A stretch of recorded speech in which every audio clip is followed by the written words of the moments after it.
സാധാരണ ഫ്രൈഡേ രാവിലെ എഴുന്നേൽക്കുന്ന പരിപാടിയേ ഇല്ല കേട്ടോ. പക്ഷേ ഈ ഒരു വീക്കിൽ രാവിലെ എഴുന്നേൽക്കണം, ഫിഷ് മാർക്കറ്റിൽ പോകണമെന്നൊക്കെ ഭയങ്കര പ്ലാനിങ്ങോട് കിടന്നെയാണ്. പക്ഷേ എഴുന്നേറ്റപ്പോൾ 9 മണിയായി.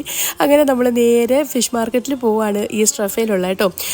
സാധാരണ നമ്മൾ ഓഫ് ദിവസം ലഞ്ച് പുറത്തുനിന്നാണ് കഴിക്കുന്നത്. പക്ഷേ ഈ ഒരു ഓഫ് ദിവസം വീട്ടിൽ കൂടാം, വീട്ടിൽ കുറച്ച് നാടൻ പച്ചക്കറികളൊക്കെ കൂട്ടി ഫുഡ് കഴിക്കാനൊക്കെ ഭയങ്കര ആഗ്രഹത്തോടാണ് മാർക്കറ്റിൽ വന്നത്. അങ്ങനെ അവിടുന്ന് കുറച്ച് ഒമാൻ മത്തി ഉണ്ടായിരുന്നു, അതുപോലെ ചൂര ഉണ്ടായിരുന്നു, കുറച്ച് ചെമ്മീനുണ്ട്. അങ്ങനെ അതൊക്കെ വാങ്ങി. അവിടെ നമ്മുടെ കുറേ സബ്സ്ക്രൈബേഴ്സൊക്കെ ഉണ്ടായിരുന്നു കേട്ടോ. അങ്ങനെ അവരോട് സംസാരിച്ച് അങ്ങനെ അവിടെ നിന്ന് ഇറങ്ങി. പിന്നെ നമ്മൾ നെക്സ്റ്റ് പോയത് വെജിറ്റബിളിൻ്റെ ഒരു മാർക്കറ്റിലോട്ടാണ് കേട്ടോ.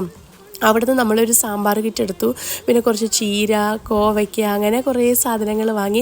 അവിടുന്ന് പിന്നെ നമ്മൾ അടുത്ത് പോയത് ഫ്രൂട്ട്സിൻ്റെ ഒരു മാർക്കറ്റിലോട്ടാണ്.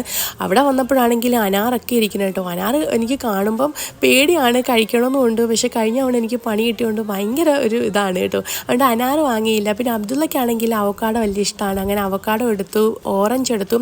പിന്നെ ഇപ്പോൾ ഇവിടെ ബഹ്റൈനിൽ നല്ല തണുപ്പായതുകൊണ്ട് സ്ട്രോബെറിക്കൊക്കെ ഭയങ്കര വിലക്കുറവാണ് കേട്ടോ. ഇഷ്ടംപോലെ സ്ട്രോബെറി ഉണ്ട്. അങ്ങനെ കുറച്ച് സ്ട്രോബെറി വാങ്ങി. അങ്ങനെ ഇതെല്ലാം വാങ്ങി ഞങ്ങളുടെ ഒരു ഫ്രൈഡേയിലെ രാവിലത്തെ ഒരു കുഞ്ഞു വ്ളോഗാണ് കേട്ടോ. ഇനി ഇതൊക്കെ ആയിട്ട് ഇനി പോയിട്ട് ഇനി ഫിഷ് കറി വെക്കണം, അവിയൽ വെക്കണം. അങ്ങനെ അതൊക്കെ ആയിട്ട് ഞാൻ നെക്സ്റ്റ് വീഡിയോയിൽ കാണാം. അങ്ങനെ നമ്മൾ അബ്ദുള്ള എന്തോ ആലോചിക്കുവാണ് കേട്ടോ, ഇനി അടുത്ത് എന്ത് വാങ്ങണമെന്ന്. അങ്ങനെ അബ്ദുള്ള ഈ സാധനങ്ങളൊക്കെ വാങ്ങുന്നതിനിടയ്ക്കൂടെ അബ്ദുള്ളയുടെ എൻ്റെ സ്നേഹപ്രകടനം നിങ്ങൾക്ക് കാണാവുന്നതാണ്. അങ്ങനെ നമ്മുടെ ഒരു കുഞ്ഞു വ്ളോഗ് ഇവിടെ അവസാനിക്കുവാണ്. വീണ്ടും പുതിയ വീഡിയോ കാണുന്നവരെല്ലാവരോടും ടാറ്റാ.